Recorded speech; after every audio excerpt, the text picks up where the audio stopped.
Hello guys, hope you all are well. So चलिए आज हम पढ़ने वाले हैं सरकार क्या है। ओके, तो सरकार क्या होती है। सरकार कई प्रकार से होती है, लेकिन सबसे पहले हम मीनिंग समझेंगे कि सरकार होता क्या है।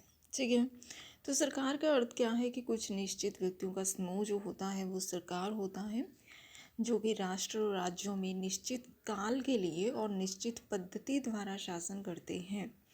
उसे हम सरकार कहते हैं। सरकार जो है वो तीन अंग हैं उसके। एक तो होती है विधायिका, सेकंड कार्यपालिका और न्यायपालिका। ओके, उसके बाद सरकार के जो स्तर हैं, स्टेप हैं, वो कौन से हैं। तो देखिए, एक तो होती है राष्ट्रीय स्तर की सरकार, ठीक है, जो कि सेंटर बेस्ड होती है, एक स्टेट में चलती है सरकार। एक होती है जो गांवों और नगरों में चलती है, शहरों में। ओके, तो जो राष्ट्रीय स्तर की सरकार है इसका संबंध पूरी कंट्री से होता है और इसे हम केंद्र सरकार कहते हैं। जैसे हमारे देश में जो है केंद्र सरकार है और जिसका पीएम नरेंद्र मोदी जी हैं। ओके, तो उसके बाद हमारा स्टेट लेवल की सरकार होती है। जैसे हमारा राज्य हरियाणा है और हरियाणा की भी अलग सरकार है। सभी राज्यों की अलग अलग सरकारें हैं, है ना, सभी के सीएम अलग अलग हैं। तो इस तरह से जो राज्य की सरकार है वो अलग होती है, सेंटर वाली अलग होती है। ठीक है, तो उसके बाद है स्थानीय स्तर की सरकार। यह गांव शहर के प्रशासन को संभालती है और इसे हम पंचायत या फिर नगर पालिका के नाम से जानते हैं। जैसे कि हमारे गांव में कोई भी सरपंच बन जाते हैं और शहरों में भी जो है यहाँ पर पंचायत, ये स्थानीय स्तर की जो सरकार है चलती है। ठीक है, तो उसके बाद है यहाँ पर सरकार के क्या काम है, सरकार क्या कार्य करती है। तो सरकार को बहुत सारे कार्यों का संचालन करना पड़ता है। छोटे व बड़े हर प्रकार के काम की जिम्मेदारी सरकार की होती है। यहाँ पर हम आपको सरकार के कुछ इम्पोर्टेंट कार्यों के बारे में बताएंगे। ओके, तो सरकार क्या करती है, कानून बनाती है, निर्णय लेती है। ठीक है, शासन व्यवस्था को लागू करना ये भी सरकार का काम है। सामाजिक मुद्दों पर कार्यवाही करना, जो भी सोशल में एरिया में जो भी मतलब लड़ाई दंगे जो भी हो रहे हैं उन सब चीज़ों पर कार्रवाई करना सरकार का काम होता है। ठीक है, उसके बाद है राष्ट्र हित को सुनिश्चित करना और जन कल्याण कार्य, जनता के हित में काम करना भी सरकार का काम होता है। ठीक है, अब जनता के लिए कितनी सारी योजनाएं चला रखी हैं। ओके, हर स्टेट की अलग योजनाएं हैं, सेंटर वाली अलग योजनाएं हैं। तो ये सब जो है जन कल्याण कार्य है।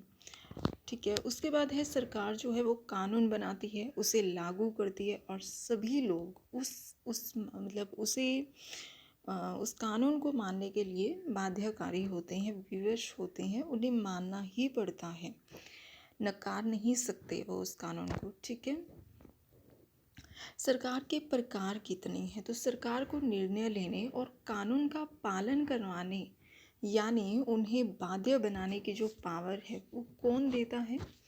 तो देखिए, ये डिपेंड करता है इस बात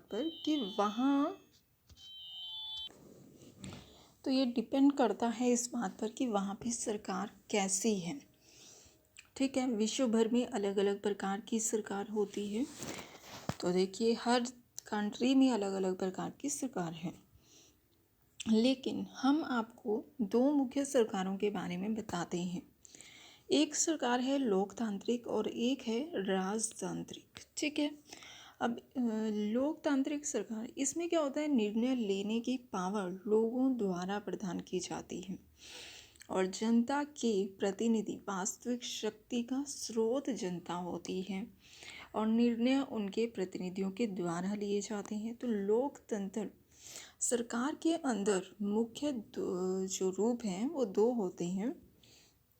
मतलब लोकतंत्र सरकार भी टू पार्ट्स में डिवाइड है। एक तो है प्रत्यक्ष लोकतंत्र और एक है अप्रत्यक्ष लोकतंत्र।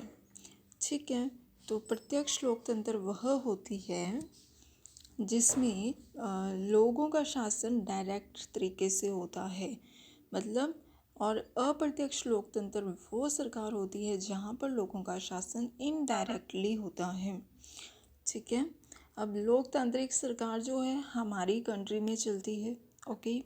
अब जो राजतंत्र है, इस प्रकार की जो सरकार है, ये इसके अंतर्गत निर्णय लेने की जो भी पावर होती है वो राजा या रानी के पास होती है और जनता से निर्णय नहीं लिया जाता है। तो इस सरकार को हम निरंकुश शासन व्यवस्था कह सकते हैं। ओके। भारतीय लोकतंत्र, अब भारत जो है वो एक लोकतांत्रिक देश है और इसकी मुख्य बात ये है कि लोगों के पास अपने नेता को सुनने की पावर होती है। तो इसलिए लोकतंत्र लोगों का ही शासन है। भारत विश्व का सबसे बड़ा लोकतंत्र देश है। यही लोकतांत्रिक सरकार जो है इंडिया में चलती है। ओके। जिसके अंतर्गत लोग अपने प्रतिनिधि वोट के माध्यम से चुनते हैं। ठीक है। प्रतिनिधि लोकतंत्र क्या होता है? तो आज के समय में लोकतांत्रिक सरकार को हमेशा प्रतिनिधित्व लोकतंत्र कहते हैं। उसमें लोग सीधे हिस्सा नहीं लेते हैं बल्कि चुनाव की प्रक्रिया के द्वारा ही अपने प्रतिनिधियों को चुना जाता है। अब जिसमें वो सीधे हिस्सा नहीं लेते हैं तो इट मीन वो इनडायरेक्टली हिस्सा ले रहे हैं, तो उस सरकार को हम अप्रत्यक्ष लोकतांत्रिक सरकार कहेंगे। तो प्रतिनिधि लोकतंत्र क्या हुआ? अप्रत्यक्ष लोकतंत्र। ठीक है। और जो भारतीय लोकतंत्र है वो क्या है? क्योंकि हम जो हैं प्रतिनिधि अपने प्रतिनिधि को वोट के माध्यम से चुनते हैं।